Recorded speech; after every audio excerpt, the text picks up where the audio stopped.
आज शादी की पहली सालगिरह है। सुबह से मुस्कुराहट होठों पर आ रही है। क्या खास किया होगा निखिल ने? डिनर प्लान किया होगा? शॉपिंग? क्या गिफ्ट देंगे?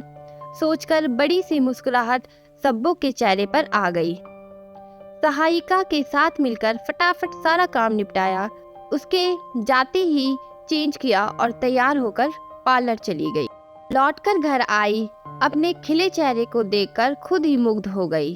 टाइम देखा, कुछ देर की नींद निकाली जा सकती है सोचकर आराम से सो गई। एक शानदार नींद लेकर उठी। नाश्ते के लिए पास्ता की तैयारी सुबह ही कर ली थी। पास्ता उबलने के लिए गैस पर रखे ही थे कि डोरबेल बज उठी। दरवाजे के होल से देखा तो निखिल खड़े थे। फटाफट दरवाजा खोला। उसका खिला चेहरा देखकर निखिल की आंखें शरारत से चमकने लगी। सब्बो हंसते हुए बोली, ज्यादा रोमांटिक होने की जरूरत नहीं है, पहले मुझे आज का प्रोग्राम बताओ। बताता हूँ, पहले कुछ पेट पूजा तो करा दो यार। सब तैयार है, 2 मिनट में लाती हूँ। पास्ता खाकर कॉफी भी पी ली गई। सब्बो इंतजार में कि अब निखिल कुछ बोलेगा, पर वो आराम से टीवी देखने में व्यस्त था। सब्बो मायूस होने लगी। इतनी मेहनत की, इतना पैसा खर्च किया, पर निखिल को कोई फर्क नहीं। सामने चुटकी की आवाज सुनकर चौंकी तो देखा सामने निखिल थे। जल्दी से तैयार हो जाओ, डिनर हम बाहर करेंगे। अरे हाँ, तुम्हारे लिए एक ड्रेस लाया हूँ, उम्मीद है तुम्हें फिट होगी। एक पैकेट हाथ में पकड़ाते हुए तैयार होने चले गए। ड्रेस बहुत सुंदर पर स्लिम फिट सब्बो के ऊपर खिल गई। अपनों को देखकर सब्बो मुस्कुरा उठी। इतने में ही निखिल आया। कुछ पल तो एकटक देखता रहा, फिर बोला, तुम वादा करो हमेशा ऐसे ही रहोगी। हाँ भाई हाँ, अब चले।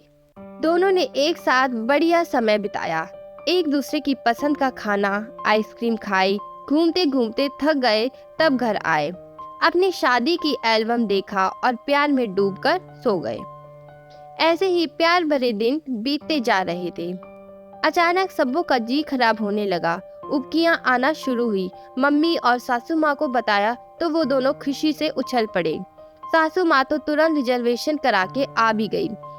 डॉक्टर को दिखाया गया। खबर पक्की होने के बाद तो कहा गया ऐसा करना है, ऐसा नहीं करना है। उन आदेशों में भी छुपा प्यार था जो सुनने में बहुत अच्छा लग रहा था। शुरुआत के दिन कुछ परेशानी भरे होते हैं।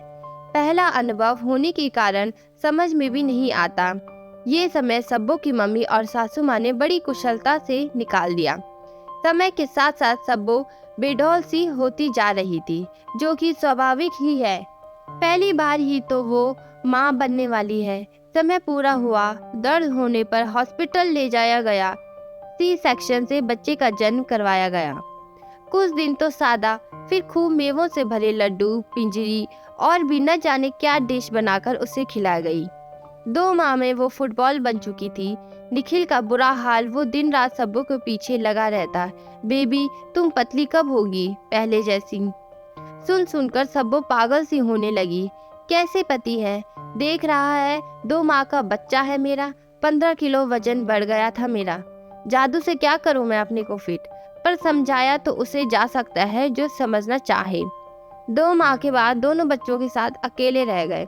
जरूरत से ज्यादा काम का बोझ, मोटापे का कारण सांस फूल जाती। बच्चा रात भर जागता, दिन में भी परेशान करता। सारी दिनचर्या बदल गई। अपने को कैसे व्यवस्थित रखे समझ न पाती। 3 माह बीतने के बाद भी सब्बो अपने को फिट नहीं रख पा रही थी। न सहेलियों से मिलने का टाइम, न पार्लर जाने का। बच्चे को कहाँ छोड़कर जाए, ये भी एक चिंता। निखिल के आते साथ फरमान सुनाया, सुनो बेबी, कल मयंक की शादी की सालगिरह है, हमें चलना है। तैयार कर लेना और जोरदार दिखना। मुस्कुराता हुआ फ्रेश होने वॉशरूम में चला गया। सुनो निखिल, कल संडे है, आप बेबी को संभालोगे तो मैं फटाफट पार्लर से आईब्रो क्लीन अप, वैक्सिंग करवा आऊंगी। हेयर कट भी लेना है। क्या कहा baby sitting? No no no, ये सब मैं नहीं कर सकता। एक संडे ही तो मिला है, थोड़ा आराम तो करने दो यार। पल्ला झाड़कर टीवी ऑन करके आराम से सोफे पर बैठ गया। गुस्से से सब्बो का चेहरा लाल हो गया। निखिल के पास जाकर साफ साफ बोली, मैं पार्टी में नहीं जाऊंगी। सुना तुमने? बच्चा हम दोनों का है, जिम्मेदारी भी हम दोनों की हुई ना। अगर तुम सपोर्ट नहीं करोगे तो मैं अकेली क्या क्या करूंगी। एक तो तुम्हारा 24 घंटे का बोलना दुबली हो जाओ। मैं कितनी परेशान हूँ तुम जानते भी हो। क्या मैं नहीं चाहती फिट होना? कोई जादू है क्या जो चुटकी बजाते ही ठीक हो जाए? क्रोध में हाँफने लगी वो। विषय की गंभीरता देखकर उसने सब्बों को सपोर्ट देने के बाद कह तो दी, पर दूसरे दिन काम वाली को 100 रुपये का लालच देकर मना लिया बेबी सिटिंग के लिए। पार्टी में सब्बो किसी तरह सब मैनेज करती रही। निखिल ने पलट कर देखा तक नहीं। सब्बो डिनर तक नहीं ले पाई।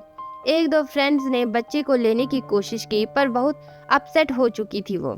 घर आने पर भी निखिल पर कोई फर्क नहीं पड़ा। आते ही सो गया, सुबह ऑफिस भी चला गया। सब्बो ने एक निश्चय किया। सासू माँ को फोन किया और सिलसिलेवार सारी दास्तां सुना दी। उन्होंने दूसरे दिन ही आने का वचन दिया। शाम को कार पार्किंग में रखकर निखिल अपने फ्लैट में पहुंचा। बेल बजाई, दरवाजा खोला, देखा सामने माँ और पापा हैं। ताज्जुब हुआ, अरे आप लोग बताया नहीं आने वाले हैं? अरे सब्बो, कॉफी पिलाओ और कुछ खिला पिला भी दो, भूख लग रही है जोरों से। सैंडविच की प्लेट निखिल के सामने रखते हुए माँ बोली, सब्बो नहीं है। सैंडविच खाते खाते निखिल बोला, कहाँ गई? आसपास गई क्या? माँ ने गंभीरता से कहा, वो अपनी मम्मी पापा के घर गई, हमेशा के लिए। सैंडविच हाथ से छूटकर प्लेट में गिर गया। ऐसा क्यों माँ? ये तो मुझसे पूछ रहे हो? उस बच्चे की क्या हालत कर दी तुमने निखिल? छोटा सा बच्चा संभालना, घर के काम, नया अनुभव उसके लिए था। तुमसे थोड़ा सा सहयोग ही तो मांगती थी। वो तो दिया नहीं, बल्कि दुबली होकर नारा लगाते रही। जानते भी हो कितने बदलाव आते हैं एक लड़की के माँ बनने के समय पर। तुमको कोई फर्क पड़ा कहाँ? पहले की तरह जीवन जीते रहे। पति पत्नी का प्यार ऐसा होता है क्या? अब रहो अकेले हमारे साथ, क्योंकि वो तो अब नहीं आने वाली। मम्मी प्लीज ऐसा मत बोलो, मैं सब्बो और बच्चे के बिना नहीं रह पाऊंगा माँ। आवाज भर्रा गई निखिल की। माँ के हाथ पकड़ लिए। आप समझाओ ना माँ सब्बो को, वो आपकी बात जरूर मानेगी। प्रॉमिस, मैं उसका ध्यान रखूंगा, पूरा सपोर्ट करूंगा। मैं उसे दुबला होने के लिए भी नहीं बोलूंगा। सच माँ? बेल बजी, दरवाजा खोला तो सब्बो बच्चे को लेकर खड़ी थी। निखिल खुशी के कारण रोते हुए सब्बो से लिपट गया। तुम आ गई, अब मुझे छोड़कर मत जाना, नहीं रह सकता तुम्हारे बिना। सब्बो ताजुब से सबकी ओर देख रही। निखिल की माँ और पापा ने जोरदार ठहाका लगाया। बोले, बच्चों अकल आ गई? बच्चे को पोलियो का टीका लगवाने गई थी सब्बो, और कहीं नहीं गई। बच्चे की जिम्मेदारी दोनों की है बेटा, किसी एक की नहीं। तुम दोनों गाड़ी के दो पहिए हो तो बराबरी से चलना होगा, वरना बैलेंस बिगड़ जाएगा, और अगर बैलेंस बिगड़ा तो ये गृहस्थी भी बिखर जाएगी। कान पकड़ता हूँ, मैं ऐसी गलती कभी नहीं करूँगा। इस बार माफ कर दो आप सभी। सब्बो ने बेटे को निखिल की गोद में दिया और मुस्कुराते हुए किचन में चली गई कुछ मीठा बनाने को, क्योंकि आज मिठास भरे रिश्ते की नई शुरुआत जो हुई थी। बच्चा किसी एक जिम्मेदारी नहीं होता, और बच्चे के बाद एक लड़की की जिंदगी में बहुत बदलाव आते हैं। उससे हर पति को समझना चाहिए और अपनी पत्नी का पूरा पूरा सहयोग करना चाहिए। अगर आपको हमारी कहानियाँ पसंद आती है तो चैनल को लाइक, शेयर और सब्सक्राइब ज़रूर करें।